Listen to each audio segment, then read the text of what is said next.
आकाशवाणी भोपाल से प्रस्तुत है प्रादेशिक समाचार।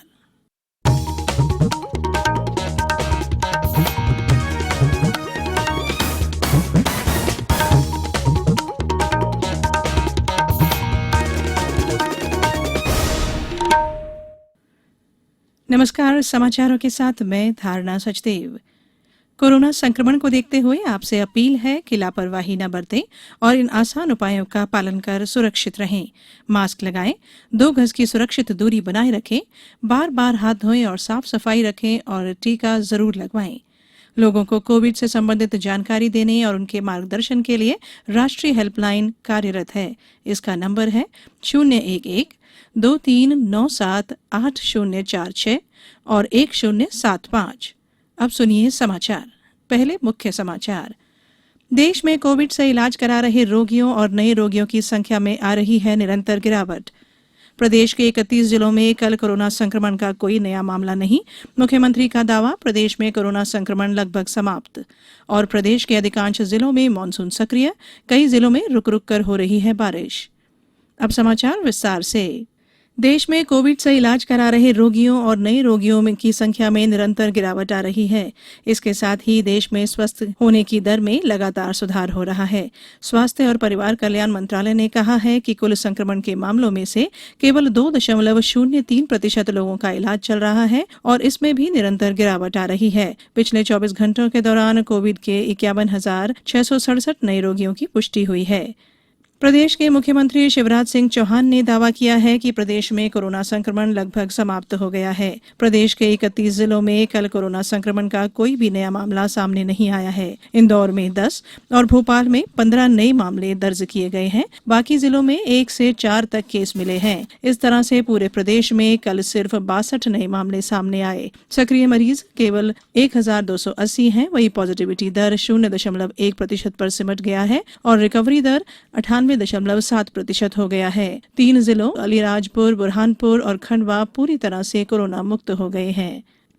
प्रदेश में कोरोना टीकाकरण महाअभियान के कल तीसरे दिन रात्रि 8 बजे तक 7,14,000 से ज्यादा लोगों का टीकाकरण किया गया। प्रदेश में 1,75,00,000 से ज्यादा लोगों को कोरोना टीका लगाया जा चुका है।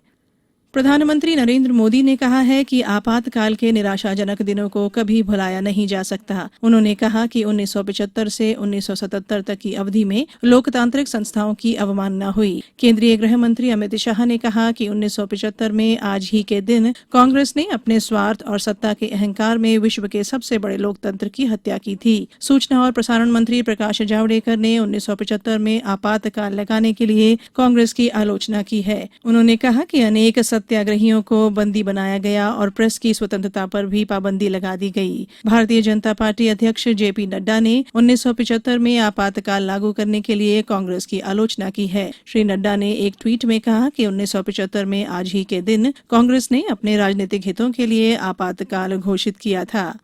चिकित्सा शिक्षा मंत्री विश्वास सारंग ने कहा है कि प्रदेश में कोरोना के डेल्टा प्लस के 5 मामले सामने आए हैं। इनमें भोपाल में 3 और 2 उज्जैन में मिले हैं। कॉन्टैक्ट ट्रेसिंग लगातार की जा रही है। श्री सारंग ने बताया कि जीनोम सीक्वेंसिंग की मशीन अब भोपाल में लगाई जाएगी, जिससे बदलते कोरोना स्ट्रेन की जांच हो सकेगी। कोविड-19 से बचाव और सुरक्षित रहने के 3 उपाय। मास्क लगाएं, 2 गज दूरी है जरूरी, सुरक्षित दूरी रखें, हाथ और मुंह साफ रखें। ब्रेक के बाद बुलेटिन में एक बार फिर आपका स्वागत है। मध्य प्रदेश हाईकोर्ट के साउथ ब्लॉक में आयोजित गरिमामय कार्यक्रम में 6 नवागत न्यायाधीशों को चीफ जस्टिस मोहम्मद रफीक ने शपथ दिलाई। गौरतलब है कि मध्य प्रदेश उच्च न्यायालय में जजों की नियुक्ति के बाद अब जजों की संख्या बढ़कर 30 हो गई है। शपथ ग्रहण समारोह का हाईकोर्ट की वेबसाइट पर लाइव टेलीकास्ट किया गया। टीकाकरण पर राष्ट्रीय तकनीकी सलाहकार समूह NTAGI से संबद्ध कोविड-19 कार्यबल के अध्यक्ष डॉक्टर नरेंद्र कुमार अरोड़ा ने कहा है कि देश में जल्द ही दुनिया का पहला डीएनए प्लास्मिड वैक्सीन उपलब्ध होगा, जिसे जाइडस कैडिला ने विकसित किया है। उन्होंने कहा कि सरकार को जल्द ही एक और प्रोटीन युक्त वैक्सीन बायोलॉजिकल ई उपलब्ध होने की संभावना है। उन्होंने बताया कि इस वैक्सीन के परीक्षण काफी उत्साहजनक रहे हैं और इनसे इस साल सितंबर तक उपलब्ध हो जाने की संभावना है। डॉक्टर अरोड़ा ने बताया कि सीरम इंस्टीट्यूट ऑफ इंडिया और जॉनसन एंड जॉनसन द्वारा नोवावैक्स नामक 2 अन्य वैक्सीन के भी जल्द उपलब्ध होने की उम्मीद की जा सकती है। नीति आयोग ने बच्चों, किशोरों और महिलाओं में मोटापे की समस्या की रोकथाम को लेकर राष्ट्रीय परामर्श कार्यक्रम का आयोजन किया। राष्ट्रीय परिवार स्वास्थ्य सर्वेक्षण के आंकड़ों के अनुसार पिछले दशक में महिलाओं और बच्चों में मोटापे की बढ़ती समस्या सामने आई है। कार्यक्रम में संयुक्त राष्ट्र संस्थाओं, केंद्रीय मंत्रालयों और राष्ट्रीय शोध संस्थानों के प्रतिनिधि और विशेषज्ञों ने समस्या के निराकरण के लिए सुझाव दिए। टोक्यो ओलंपिक खेल शुरू होने में अभी 29 दिन बाकी हैं। आकाशवाणी से जारी विशेष श्रृंखला में आज हम बात करेंगे भारत की होनहार निशानेबाज मनु भाकर के बारे में। मनु भाकर टोक्यो ओलंपिक में काफी व्यस्त निशानेबाज रहने वाली हैं। मनु भाकर का जन्म 18 फरवरी 2002 को हरियाणा के झज्जर में हुआ था। उन्होंने ISSF विश्व कप में पहली बार शामिल होते हुए स्वर्ण पदक जीतकर निशानेबाजी में तहलका मचा दिया था।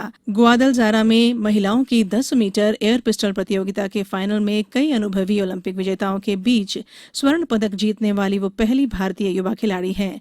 मनु की जीत ने अंतर्राष्ट्रीय मंच पर भारतीय निशानेबाजी को जीवंत कर दिया। उस समय भारत के अधिकतर शीर्ष निशानेबाज 20 वर्ष या उससे कम उम्र के थे, जिसकी शुरुआत 16 वर्ष की मनु भाकर ने मैक्सिको में की थी। 2018 में राष्ट्रमंडल खेलों में उन्होंने अनुभवी हिना सिद्धू को हराकर स्वर्ण पदक जीता और अपनी विशिष्टता साबित की। 2019 में मनु ने सौरभ चौधरी के साथ मिक्स्ड एयर पिस्टल में अपना विशिष्ट प्रदर्शन किया था।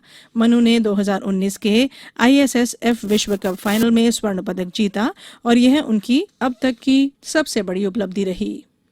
प्रदेश के अधिकांश जिलों में मानसून सक्रिय है। राजधानी भोपाल और आसपास के जिलों में कल शाम से ही रुक रुक कर बारिश का सिलसिला जारी है।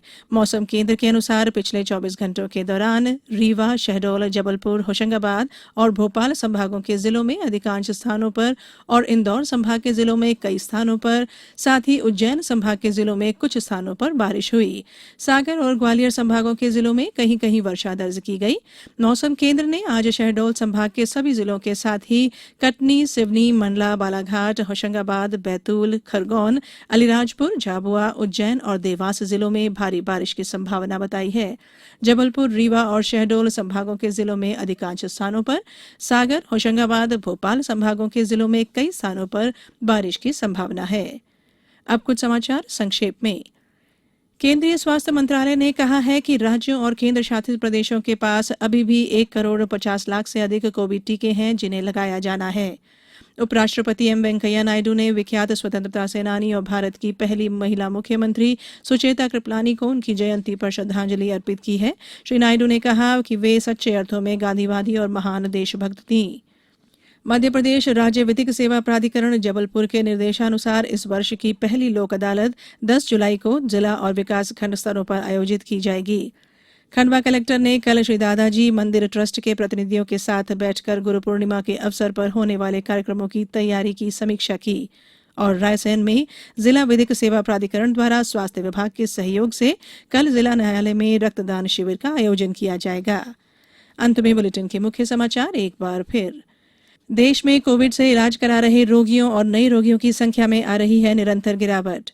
प्रदेश के 31 जिलों में कल कोरोना संक्रमण का कोई नया मामला नहीं, मुख्यमंत्री का दावा। प्रदेश में कोरोना संक्रमण लगभग समाप्त। और प्रदेश के अधिकांश जिलों में मानसून सक्रिय, कई जिलों में रुक रुक कर हो रही है बारिश। इस बुलेटिन में फिलहाल इतना ही। बुलेटिन के अंत में एक अपील, हमेशा ध्यान रखें, मास्क और 2 गज की दूरी, हाथ धोना भी है जरूरी। नमस्कार।